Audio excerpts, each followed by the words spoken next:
Olá, galera, tudo bem com vocês? Eu espero que sim. Então, hoje a gente vai estar aqui discutindo sobre a assistência de enfermagem às mulheres acometidas por miomas uterinos. Meu nome é Ana e eu sou formada em enfermagem. Espero que ao final desse vídeo você possa adquirir um pouco de conhecimento sobre essa temática. Os tópicos que a gente vai estar discutindo nesse momento vai ser sobre a definição do tema, alguns dados epidemiológicos, sinais e sintomas, o diagnóstico, o tratamento e principalmente a assistência de enfermagem frente à patologia.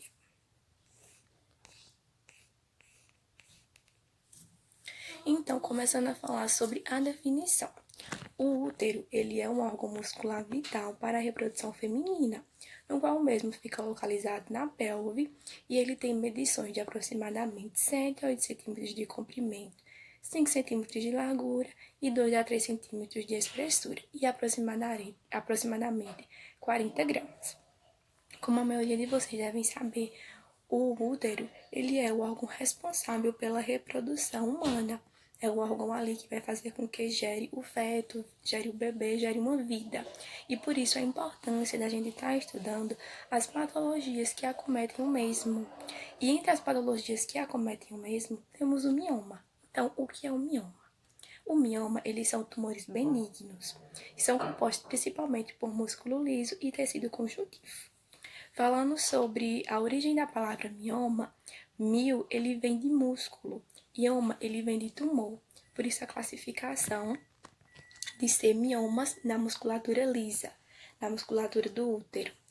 E aí, ele é classificado também de acordo com a sua localização. Como a gente pode estar vendo nessa imagem ao lado, ele pode ser localizado e definido como intramural, quando ele está na parede muscular do útero, submucoso, quando ele está na parede mucosa, e subseroso, quando ele está na parede serosa. E também ele pode ser considerado miomas pendiculados, que é quando eles estão ligados ao útero por uma fina haste, que é como está referido nessa imagem, esse mioma que está para fora do útero e esse que está também dentro do útero, mais ligado por uma fina haste. Quando o mioma ele está nessa localização e nesse formato, ele é considerado um mioma pendiculado. E quando esse mioma pendiculado desce até o canal, até o final do útero, no colo do útero, exatamente nessa localização aqui, ó, a gente pode estar considerando ele como um mioma parido. E aí, esse mioma parido, ele pode ser até... Esse mioma parido, ele pode ser até visto através do exame ginecológico. Quando a gente vai ali fazer o exame ginecológico, como ele já desceu e tá bem ali no finalzinho do colo do útero, a gente pode estar vendo ele. Agora falando um pouquinho sobre a epidemiologia. Há vários fatores que estão associados ao desenvolvimento dos miomas, mas nenhum deles é um fator específico do diagnóstico, porque eles são fatores gerais. Então, são fatores que também estão relacionados a outras patologias. E entre elas estão a nulliparidade, ou seja, são mulheres que nunca tiveram filhos, um grau de obesidade, o histórico familiar, a raça negra é a raça mais predominante em relação a essa patologia. Fatores hormonais também estão relacionados ao desenvolvimento, principalmente pelo fato de que, quando a mulher ela entra na menopausa, que acontece ali a diminuição da produção de hormônios, há uma regressão, uma diminuição desse mioma. Por isso que a gente é associado, né, o mioma a fatores hormonais. A menarca precoce, que é quando a mulher menstrua pela primeira vez, que é a menarca precoce, ou seja, antes da data ali que é determinada, ou o processo de menopausa tardia, como eu acabei referindo, né? Aqui a gente tem ao lado essa tabela que mostra a variação e o número absoluto. Então, em relação à cor e à raça, a gente pode ver que em porcentagem, a maior porcentagem que está em 54,2% é relacionado à raça parda, né? Que como foi referido, a raça, ela também tem esse fator de desenvolvimento, e a raça parda ela é mais acometida em relação de porcentagem. A gente pode ver na questão de faixa etária que em 57% que a que está sendo mais acometida é ali em torno de 40 a 49 anos. A faixa etária mais acometida dos miomas são as mulheres que estão em idade reprodutiva. Por isso também a importância de estar ali tendo conhecimento sobre quais são os sintomas dos miomas uterinos, porque aquelas mulheres que estão em idade reprodutivas, que é uma das faixas que mais é acometidas, quando descobrem que tem uma patologia no seu útero, ficam muito preocupadas em relação à gravidez, se ainda vão poder ter filhos ou não. E por isso, a importância da gente saber quais são os sintomas do mioma, o que acontece, e poder informar essa mulher que o mioma ele não é um fator que vai impedir a gravidez. A depender da localização do mioma, dificulta. Então precisa ser feita toda aquela análise. Mas não quer dizer que é porque a mulher tem mioma que ela não possa gerar um bebê, tá certo? Então, aqui a gente tem um gráfico referindo a estatística de atendimento. E a gente pode ver que em 2023, no ano passado, os números cresceram muito em questão de atendimento às mulheres acometidas por miomas. Então, por isso a importância da gente ter conhecimento, porque os números estão crescendo e nós, como profissionais da área de saúde, precisamos saber o que é para prestar informações às mulheres sobre a patologia. Então, falamos sobre os sinais e sintomas. A maioria das mulheres, elas vão ser assintomáticas, ou seja, elas não vão referir sintomas. Em torno de aproximadamente 75% delas não vão ter sintomas, elas podem até ter os miomas e nem saberem que são portadoras. E algumas mulheres, elas podem descobrir de forma casual, foram fazer um outro exame para outra coisa, para descobrir alguma outra patologia, acabarem ali descobrindo que tem miomas. Mas algumas delas sentem sim sintomas. E entre esses sintomas, quais são? Alterações menstruais, dor inespecífica ali na região pélvica, né? Com sensação de cólica ou preensão, aumento do volume abdominal, desconforto durante as relações sexuais. Então, a depender da localização do mioma, a sintomatologia ela pode ser diferente.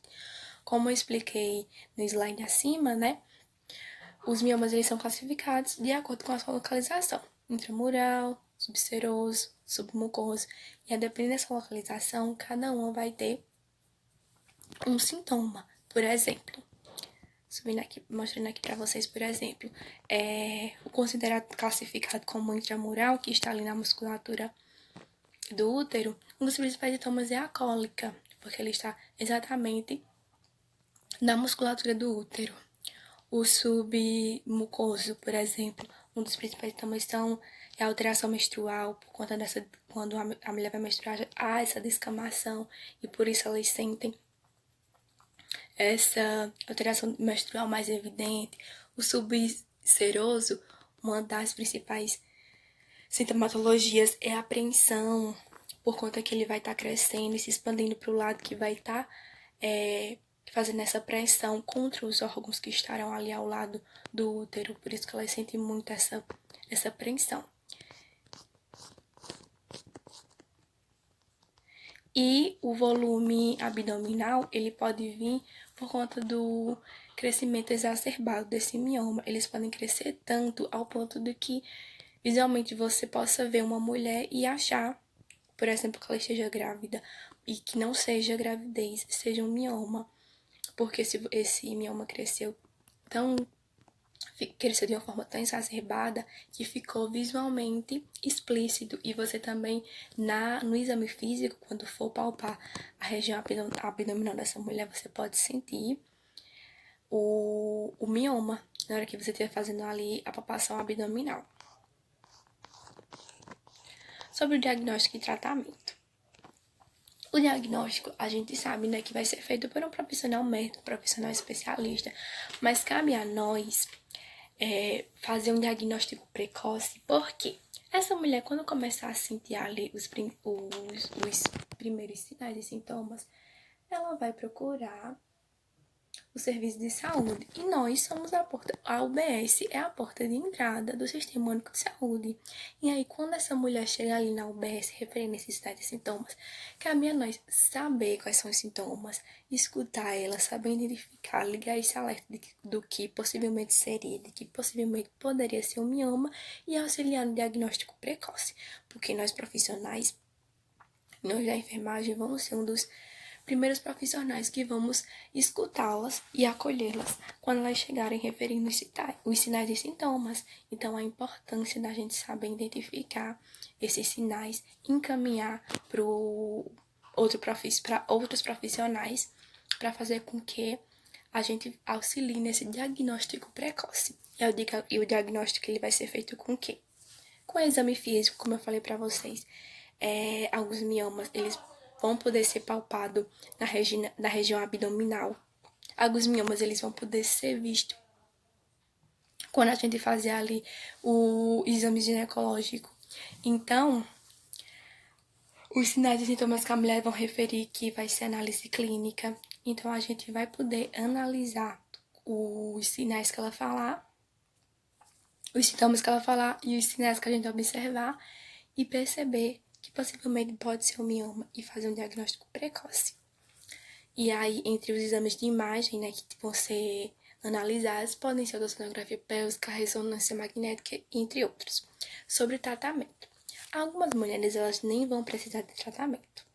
Se essa mulher, ela tiver tudo bem com a qualidade de vida dela, não tiver referindo nenhum sintoma, então ela não vai precisar de nenhum tipo de tratamento. Vai ser feito apenas um acompanhamento desse mioma, ver como ele está se desenvolvendo e etc.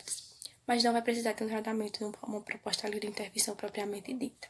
Mas caso ela esteja passando por algum sintoma, aí sim vai precisar de intervenções para fazer com que cesse esses sintomas. E aí o tratamento ele pode ser clínico ou pode ser cirúrgico. O tratamento clínico, ele vem desde o acolhimento, né, a internação ali da paciente, e aí vai ser associado com a inclusão de medicamentos para fazer com que esses sintomas desapareçam. E aí, também pode ser, como proposta de intervenção, ter o tratamento cirúrgico, que já é uma proposta de intervenção mais invasiva. E aí, dentre as opções cirúrgicas, tem a esterectomia, tem a miectomia, a miólise e a embolização uterina.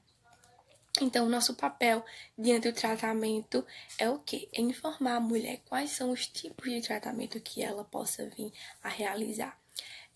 Quando ela já for ali diagnosticada que está com miomas, a gente tem o papel de informar a mulher quais são os tipos de tratamento que ela possa vir a realizar, para ela simplesmente não chegar e disserem, você vai fazer esse tratamento e é isso. Ela tem o direito de saúde dela, ela tem o direito de escolha dela, de saber, o direito de informação dela, de saber quais são os tratamentos que ela possa vir a realizar e de acordo com o quadro clínico dela, aí sim ser definido o melhor tratamento. Porque dentre essas opções que eu acabei de falar para vocês, a esterectomia, ela é um procedimento muito invasivo porque ela retira o útero. E aí tem mulheres que não querem passar por essa intervenção. Tem mulheres que querem ainda ter a preservação do seu útero. Então, há medidas menos invasivas e que faz com que isso não ocorra, exemplo, a miólise e a embolização das artérias uterinas, são procedimentos menos invasivos e que são recentes em comparação aos outros tratamentos e que muitas poucas vezes são falados e referidos às mulheres que existem esses tipos de tratamento.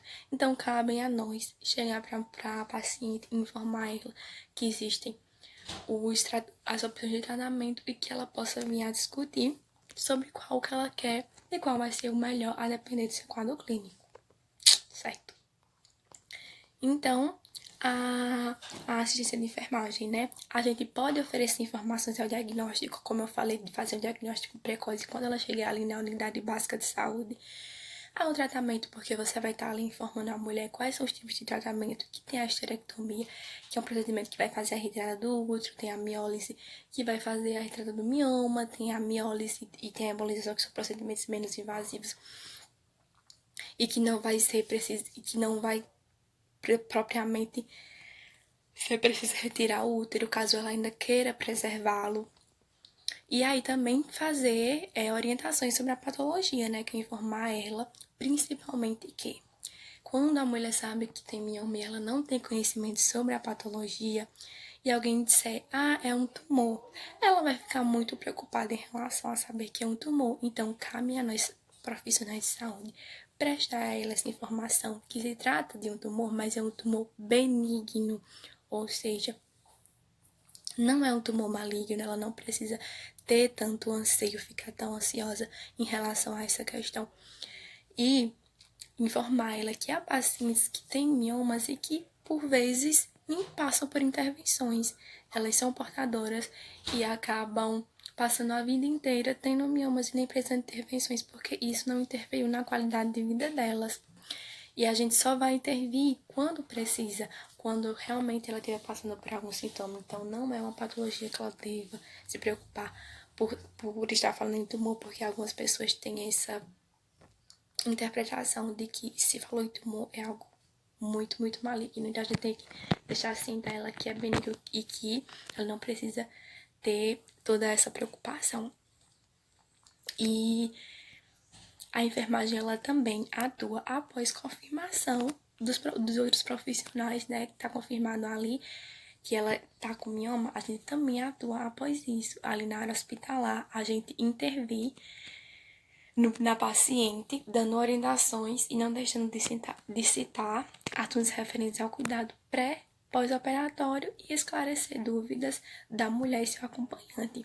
Porque caso essa mulher precise de intervenção, aí ela vai ali para atenção secundária. Né? A gente estava falando da atenção primária, que ela vai chegar ali na UBS se referindo sinais e sintomas, a gente vai estar ali auxiliando no diagnóstico precoce, né? Feito, ela chegando lá, referindo os sinais e sintomas dela, a gente vai fazer uma análise, um exame físico detalhado, a gente vai ver quais são os sinais e sintomas dela, histórico familiar, tudo isso, né? Porque eu trouxe aquele caso epidemiológico já para vocês terem essa noção. Ela tá nessa faixa etária, eu trouxe os sinais e sintomas para vocês. Ela tá com esses sinais e sintomas. Aí a gente vai fazer um exame físico, talvez a gente sinta algum nódulo na região abdominal.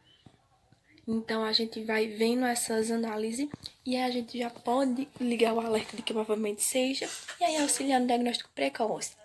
Diagnosticar, a gente vai estar mostrando os tipos de tratamento, a gente vai prestar orientações sobre como é a patologia em si, né, para fazer com que ela não fique tão ansiosa, ela tenha conhecimento do que ela é portadora, né, ela tenha conhecimento da doença, ela possa ter esse autoconhecimento dela mesma.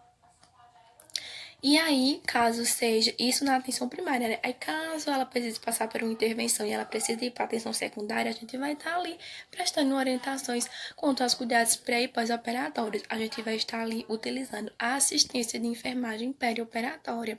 A gente vai fazer ali a anamnese dela pré-operatória antes dela ir propriamente para o procedimento, né?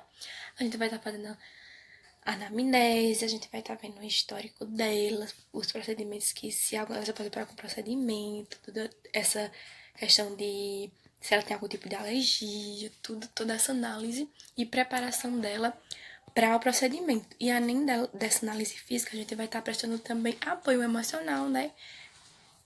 Tanto para a paciente quanto pelos familiares, porque como ela vai estar passando por um processo de intervenção que ela nunca passou, provavelmente ela nunca tinha passado, vai ser algo desconhecido, algo novo. E nós, normalmente, temos medo do que não conhecemos. É normal termos medo do que não conhecemos. Ela vai ter receio, medo do que ela não conhece.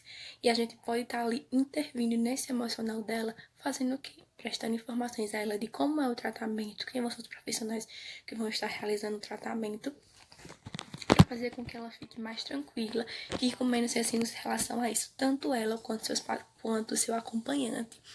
Perguntar se ela tem alguma dúvida sobre o procedimento e aí esclarecer a ela todas as dúvidas que ela vinha a referir para fazer com que seja um procedimento mais tranquilo, porque se, como é informado, né, se você tem conhecimento sobre o procedimento, você fica mais tranquila.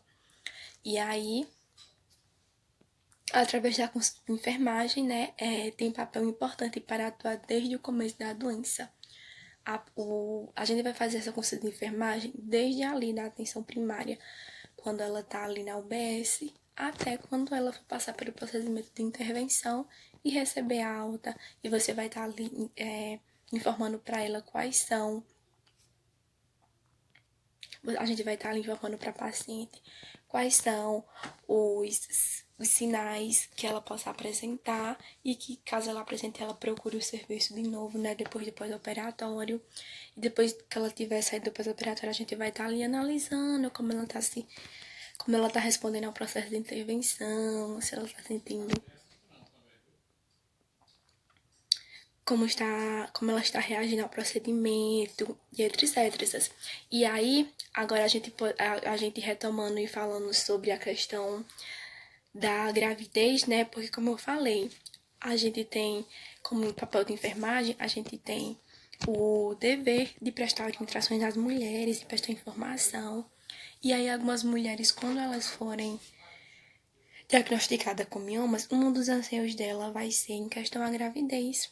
E aí a gente tem esse papel de informar que não necessariamente ela vai vir a ter infertilidade.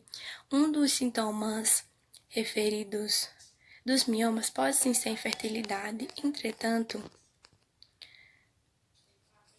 não é uma regra. Eu trouxe essa imagem, eu retornei aqui nesse slide para mostrar a vocês o que. Quando esse mioma ele estiver localizado aqui perto da tromboterina, exatamente nessa parte aqui, ele vai dificultar o encontro do espermatozoide com o óvulo.